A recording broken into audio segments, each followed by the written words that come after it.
Hello, my name is Johan, and for my EECE492 video presentation, I'll be performing a presentation on excitation control of AC generators.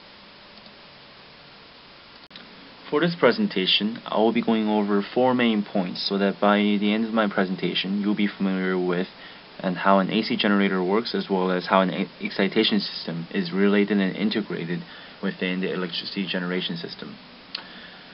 First, I'll be going over the elementary concept of how an AC generator works. Second, I'll be going over the basic concept of AC electricity generation, as well as the subsystems that make up the AC generation system. Third, I'll be going over the subsystems that make up the excitation system controller.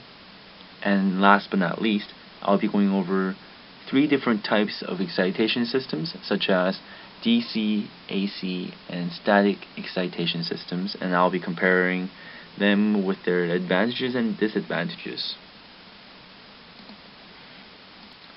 The picture you see on the right is a simplified model of AC generator.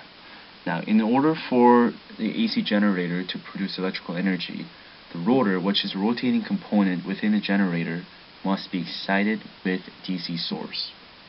In this case, the field excitation you see on the picture is a DC source, and that is what's providing DC current to the field coil of the rotor.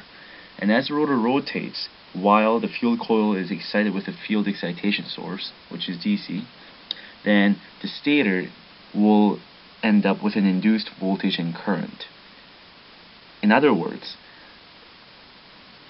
rotor must be excited with an excitation source that is DC in order to convert the mechanical energy of a rotor into an electrical energy on a stator.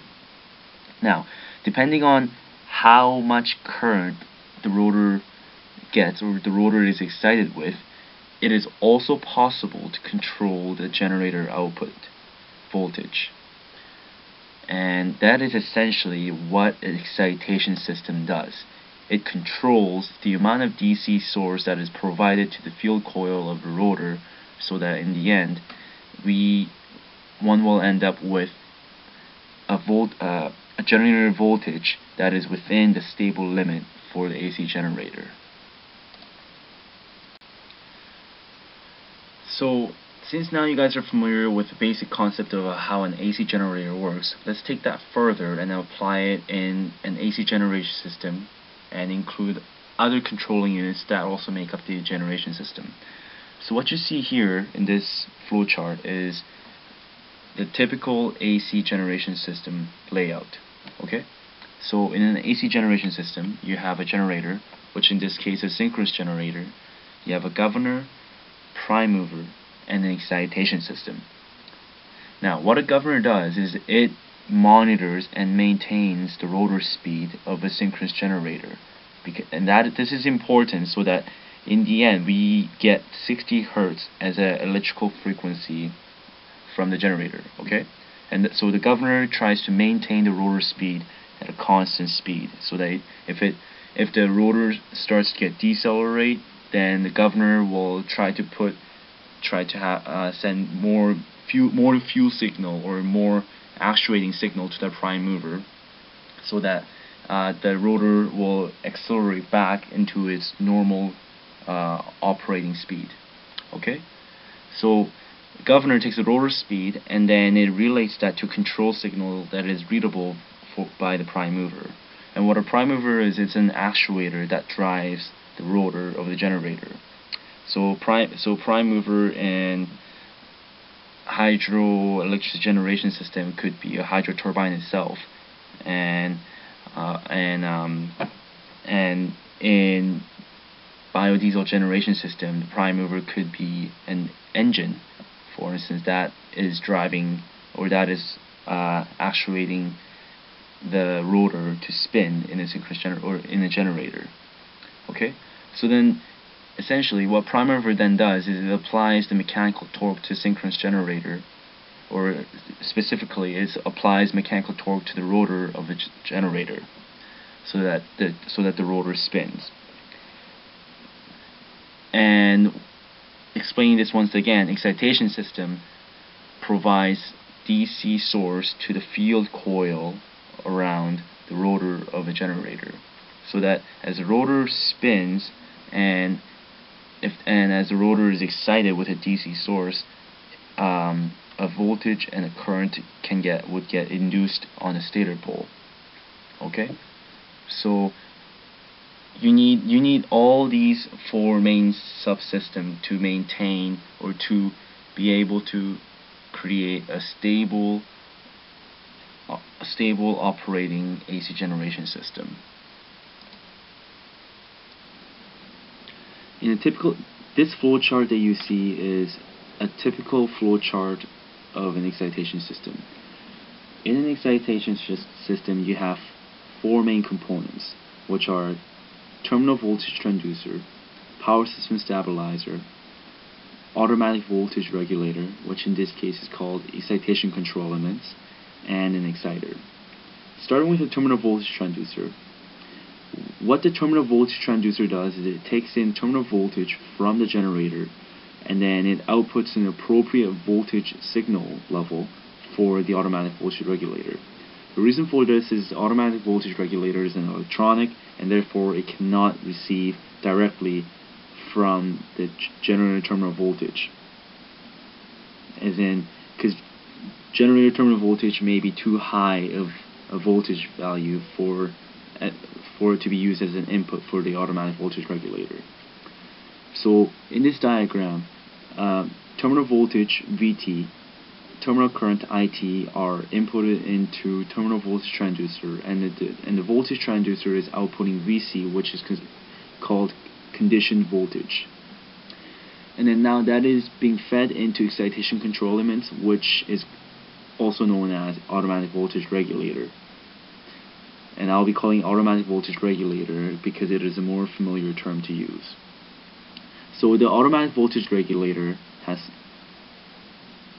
two responsibilities.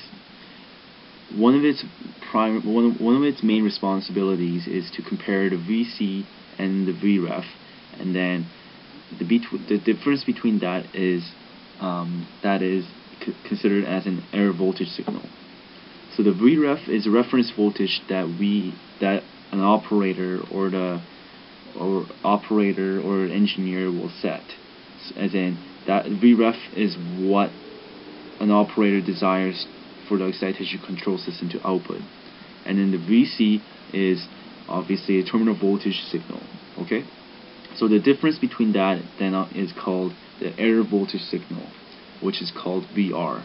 Now VR, before it gets inputted into exciter block, it is usually amplified to an appropriate level for the exciter. Now,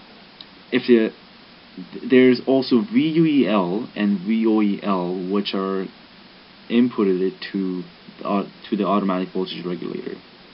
The VUEL and VOEL are the ceiling voltage limit for the automatic voltage regulator, meaning that for instance, VUEL is for the under voltage limit, and then VOEL is for the over voltage limit of the automatic voltage regulator.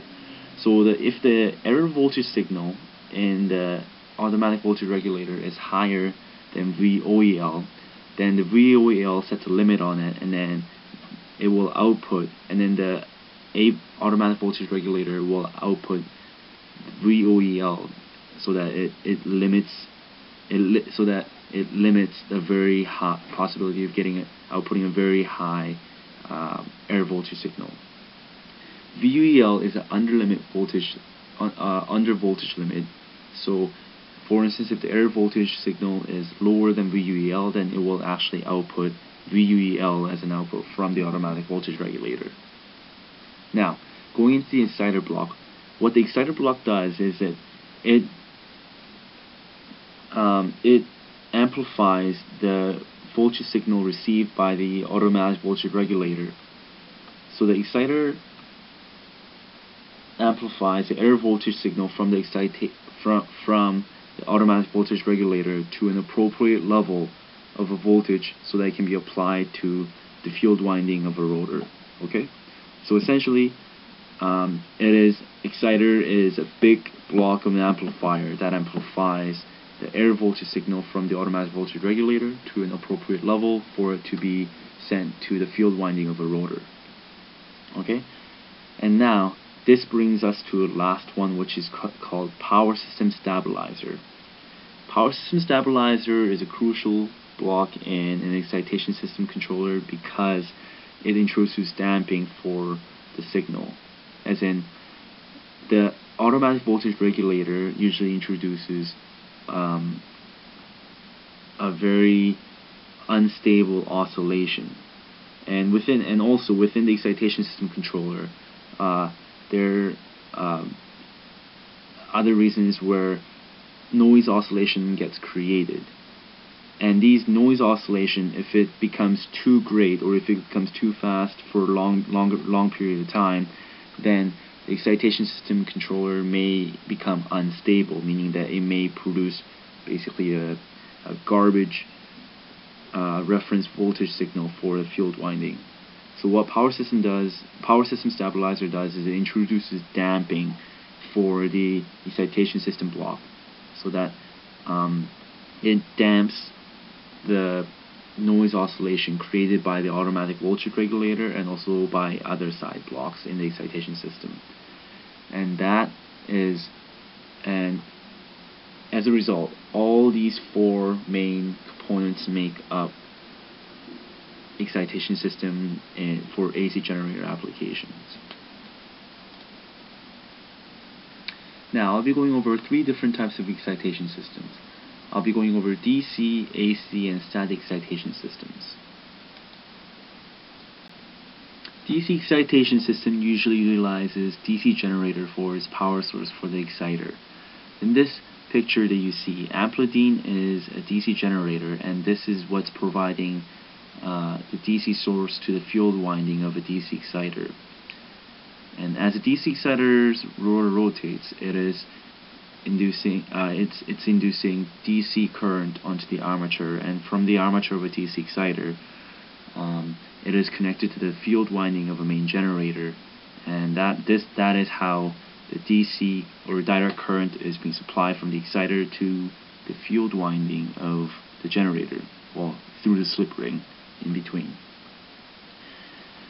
DC exciter usually requires frequent maintenance as involves DC generator, and modern excitation systems that do not utilize DC excitation system, as modern excitation system usually uses AC or static type of excitation system. There are two different types of AC excitation systems, and they're usually classified as either a brushed or brushless excitation system. The main difference is that the brushed excitation system requires a slip ring, whereas the brushless excitation system do not require a slip ring. And therefore, brushed excitation system have a limited lifetime due to the slip ring's limit, as the high DC voltage eventually wears out the slip ring. Whereas in brushless excitation system, it doesn't have a slip ring, so brushless excitation system usually has a longer lifetime than the brushed excitation system. Just to explain the overview of how this excitation system works that is provided within the picture, the AC exciter gets its power source from the main generator. As the rotor of the AC exciter rotates, it is inducing AC current and voltage into the armature of the AC exciter. From there, the alternating current and voltage alternating current is being transformed into the direct current after it goes through the stationary diode, and that direct current is then goes through the slip ring and then to the field winding of a rotor of a main generator. Now, the amount of DC current that is provided from the AC exciter can be controlled in two different ways. And in this picture, you see a DC regulator and an AC regulator. So the direct current that is resulted from the AC exciter can either be controlled by monitoring the generator terminal voltage and the generator terminal current of a main of the generator, or the DC current of the AC exciter can be monitored and maintained by directly monitoring the DC current that is being outputted from the AC exciter through the stationary diode. What you see here is a brushless excitation system. As I've mentioned before, brushless excitation systems do not require slip ring, meaning that they have a greater lifetime than the brushed excitation system. However, they're more expensive than brushed excitation system or static excitation system because of their complexity in construction. Just to explain to you how a brushless excitation system works, if you look at the picture on the left side, the ones that are enclosed in red are the ones that are rotating, and the ones that are not enclosed in red are obviously the ones that are stationary. In this case, in the AC exciter, you can clearly see that the field winding of the AC exciter is stationary, as they are not within the enclosed red circle. However, the stator poles or the stator windings of the AC exciter are rotating. But because the stator windings of AC exciter is now able to rotate, it can rotate along with the rotor of the AC exciter, and in between you can have a bridge, but you don't need to have a slip ring because both of them are turning probably at the same rate. Therefore, in brushless excitation system, just to give you a complete summary again, you have field winding that is stationary, but you have stator windings in the AC exciter that are rotating, and as it rotates, it is still being induced with AC current, but after they go through a thyristor bridge, it gets converted into a DC source, and that DC source is then fed into the field winding of the rotor, and that is how a brushless excitation system works. Unlike DC or AC excitation system, static excitation system do not have any rotating components other than the rotor itself in a generator. So how a static excitation system works is it is usually self-excited, meaning that the excitation system utilizes power generated by the generator. So you can see in the picture on the left that the three-phase lines are connected through a three-phase transformer, and they're being stepped down. So it is going through a step-down three-phase transformer, and then through a thyristor bridge, so that the AC source can be converted into DC source before it is being fed into the field winding of the rotor. Now the converted DC current, after it goes through the thyristor bridge, is provided to the field winding of the rotor through a slip ring. Also, depending on the timing of when the thyristor bridge turns on or off, it is possible to control how much DC, or it is possible to vary the DC source in the end that is being provided to the field winding of the rotor.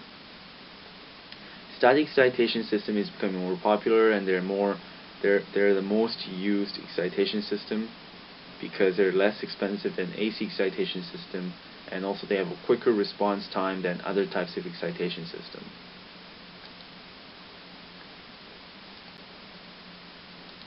And that is all, and thank you for listening to my presentation. I hope you guys all have a wonderful day.